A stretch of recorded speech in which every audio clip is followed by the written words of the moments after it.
बिस्मिल्लाहिर्रहमानिर्रहीम। अस्सलाम वालेकुम। मैं हूं मोहम्मद अकरम खोसो। आज हम बात करेंगे वर्ल्ड वार 2 के बारे में, द सेकंड वर्ल्ड वार। बहुत ही इम्पॉर्टेंट टॉपिक है और काफ़ी दोस्तों ने कहा क्या करें भाई, इसके ऊपर आप लाजमी एक वीडियो बनाएं। इसको स्टार्ट करने से पहले एक बात आपके साथ मैं शेयर करूँगा। हमारे 2 न्यू सेशंस स्टार्ट होने वाले हैं 16 मई को। एक वर्ल्ड मैप के लिए है, 20 डेज़ का है वो world map, physically political map. इसको लाजमी आप ज्वाइन करें और ये सब के लिए है, चाहे आप एस्पायरेंट इन CSS के, PMS के या वन पेपर हो, MCQs जो सवाल हैं, चाहे वो MO, TO, MOD के लिए बहुत ही इम्पॉर्टेंट है। दूसरा जो हमारा सेशन है वो है 2 महीनों के लिए। इसमें 2 सब्जेक्ट्स हैं, एक पैकेज है पाकिस्तान अफेयर्स और करंट अफेयर्स, और वो है particularly for the aspirants of CSS and PMS। तो ये 2 हमारे सेशन 16 मई को स्टार्ट होने जा रहे हैं। इनको आप ज्वाइन करें, आपको काफ़ी फ़ायदा होगा जी।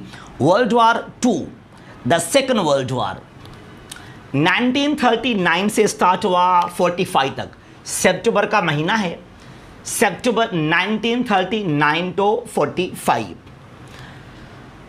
अलाइड पावर्स 2 ग्रुप थे यहाँ पर, 2 जो हैं ब्लॉक थे इसके अंदर, एलीज और अलाइड पावर्स। और यहाँ United kingdom, the USA and USSR। In fact China भी यहाँ पर था, लेकिन ये जो 3 थे जो हैं मेन रोल इनका था।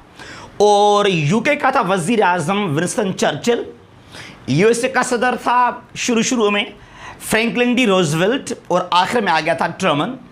और यहाँ था सोवियत यूनियन का सदर जोसेफ स्टालिन। उसके बाद है एक्सेस पावर्स। वर्ल्ड वार 1 में इनका नाम था सेंट्रल पावर्स, और उस वक्त यहाँ पर जापान नहीं था, यहाँ पर इटली भी नहीं था, जर्मनी था, ऑस्ट्रिया हंगरी, बुल्गारिया और ओटोमन एम्पायर। बहरहाल ये है एक्सेस पावर्स, और यहाँ पर जर्मनी है और जापान और इटली।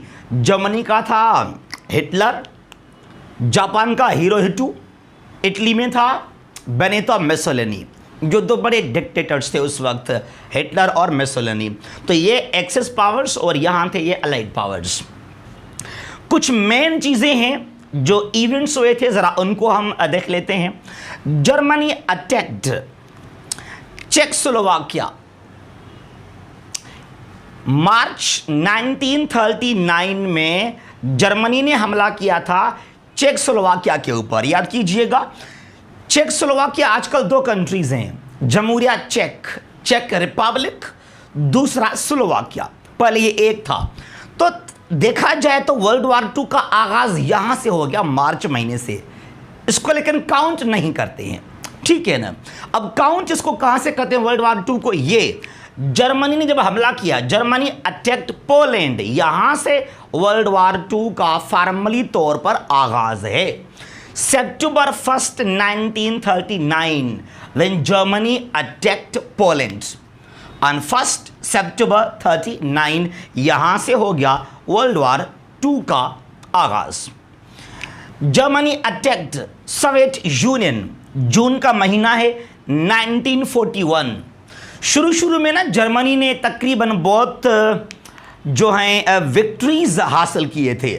जर्मनी ने हमला किया फ्रांस के ऊपर, कब्जा किया वहाँ पर भी, और ये जो फैसला था हिटलर का बहुत गलत था। यहाँ साइबेरिया सोवियत के अंदर ठंड था वहाँ पर। बहरहाल ये जून का महीना 41 है ये, जब जर्मनी ने हमला किया सोवियत के ऊपर। और तारीख गवाह है कि फीमेल औरतें, सोवियत यूनियन के जो फीमेल थे, औरतें थे, दे फाट अगेंस्ट जर्मन फोर्सेस। आगे चलते हैं।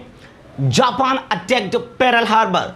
ये सी पोर्ट था, एक नेवल बेस था अमेरिका का, हवाई, पैसिफिक ओशन में है हवाई, वहां पर्ल हार्बर। और यहां पहले अमेरिका जंग में शामिल नहीं था। अब यहां से 41 के बाद आकर अमेरिका ने जो है शामिल हुआ वर्ल्ड वार 2 में। जापान ने हमला किया अमेरिका के नेवल बेस, एक सी पोर्ट पर्ल हार्बर के ऊपर 7 दिसंबर 1941। नॉर्मंडे लैंडिंग्स, ये इसको डी डे भी कहते हैं। मेरे ख्याल में जून का महीना है, कोई 4 जून 1944। नॉर्मंडे एक जगह, एक इलाका है फ्रांस का, जिसको शुरू में अपने कंट्रोल में लिया जर्मनी ने। उसके बाद अलाइड पावर्स ने वापस लिया जर्मनी से, उसको कहते हैं नॉर्मंडी लैंडिंग्स 44 और डी डे भी इसको कहते हैं। यूएसए अटैक्ड जापान 45, हिरोशिमा और नागासाकी। अगस्त का महीना है, जो तारीख गवाह है कि जो तबाही वहां पर हुई, जो तारीख में फर्स्ट टाइम जो एटम बम वहां पर गिराए गए थे। ये कुछ इवेंट्स हैं यहां पर अगर बात की जाए तो। ये अगस्त का महीना है, लेकिन जंग ये खत्म हुआ था 2 सितंबर को। स्टार्ट हुआ 1 सितंबर जब हमला किया जर्मनी ने पोलैंड के ऊपर, खत्म हुआ 2 सितंबर 45 को। इसके वजूहत क्या थे, ये इसके रीजंस थे, कॉजेस थे इसके यहां पर। ये ट्रीटी ऑफ वर्सलेज याद कीजिएगा, ट्रीटी ऑफ वर्सलेज। वर्ल्ड वॉर 1 के बाद जो है वर्सलेज एक शहर है फ्रांस के अंदर, जहां ये एग्रीमेंट हुआ। अलाइड पावर्स ने ये मुआहदा किया अगेंस्ट जर्मनी, और ये तारीख का बदतरीन मुआहदा है, the worst treaty in the history of human being. और ये मेन रीजन है, कहते हैं कि हिटलर ने ये किया, हिटलर ने हमला किया पोलैंड के ऊपर। मेरे ख्याल में हिटलर के अलावा कोई भी ऐसा कोई होता लीडर तो वो भी वही काम करता कि ट्रीटी ऑफ जो वर्सलेज है, इसके अंदर कुछ इस तरह के घटिया तरीन एग्रीमेंट्स थे या पॉइंट्स थे, उनके वजह से जो हैं जर्मनी ने वर्ल्ड वॉर 2 के अंदर जो हैं हिस्सा लिया, या वर्ल्ड वॉर 2 जो हुआ, तो उसका मेन रीज़न ये है ट्रीटी ऑफ वर्सलेज, जो नाइंसाफियां किए गए थे अगेंस्ट जर्मनी। उसके बाद वो बागी हो गया जर्मनी वहाँ पर। ग्रेट डिप्रेशन, ये था इकोनॉमिक क्राइसिस ऑफ 1930s, 29 से लेकर 39 तक। अमेरिका में, यूके के अंदर, यूरोपियन कंट्रीज में स्टॉक मार्केट्स काफ़ी डाउन हो गए, तो दुनिया के ऊपर उसके असरात पड़े, इफेक्ट्स पड़े। Great depression 1930s, economic crisis, तो ये भी एक रीज़न है, काज बना वर्ल्ड वॉर 2 का। स्पेनिश सिविल वॉर 36 से लेकर 39 तक स्पेन में हुआ सिविल वॉर, तो ये भी एक रीजन था वर्ल्ड वॉर 2 का। Italian invasions of Ethiopia and Libya, Italy ने हमले किए थे इथियोपिया के ऊपर और लीबिया के ऊपर, तो यहाँ से भी जो हैं अगर देखा जाए तो ये रीज़न है ये भी कि आगाज़ शुरुआत यहाँ से हो चुका था। लीबिया के अंदर 1911 से लेकर ये 31 में वहाँ था जो हैं द लाइन ऑफ डेजर्ट, बड़ा मशहूर है। उमर मुख्तार एक बड़ा लीडर था लीबिया का, जिसने जंग किया अगेंस्ट इटली। बहरहाल ये नेगेटिव स्टेप थे जो इटली ने लिए थे अगेंस्ट इथियोपिया और लीबिया। उसके अलावा जापानीज इन्वेजन ऑफ चाइना, जो नॉर्थ ईस्ट चाइना है, मानचुरा कहलाता है वो, तो वहाँ पे जाकर जापान ने हमला किया। पहले जापान बहुत ही स्ट्रांग कंट्री था, उसको बड़ा शौक था जंग करने का, वार करने का, राइट्स। तो बहरहाल ये भी जापान के गलत स्टेप थे। Failure of the league of Nations, league of Nations fail हुआ, बिल्कुल। अच्छा, जो लीग फेल हुआ, याद कीजिएगा, लीग का हेडक्वार्टर था जिनेवा, स्विट्जरलैंड के अंदर, और अमेरिका ने इसको कभी ज्वाइन भी नहीं किया था। हालांकि जो अमेरिकन सदर था वर्ल्ड वॉर 1 के दौरान, वुडरो विल्सन, उसका आइडिया था कि एक फोरम हो, एक लीग हो to maintain peace in the world, लेकिन खुद अमेरिका ने लीग को ज्वाइन नहीं किया। और मेरे ख्याल में अगर आप तारीख को पढ़ेंगे कि अमेरिका खुद राजी था इस बात के ऊपर कि लीग को ख़त्म किया जाए, एक और तंजीम हो और उसका हेडक्वार्टर कहाँ हो, अमेरिका के अंदर हो। तो America, the USA never become the part of the league of Nations, therefore it failed.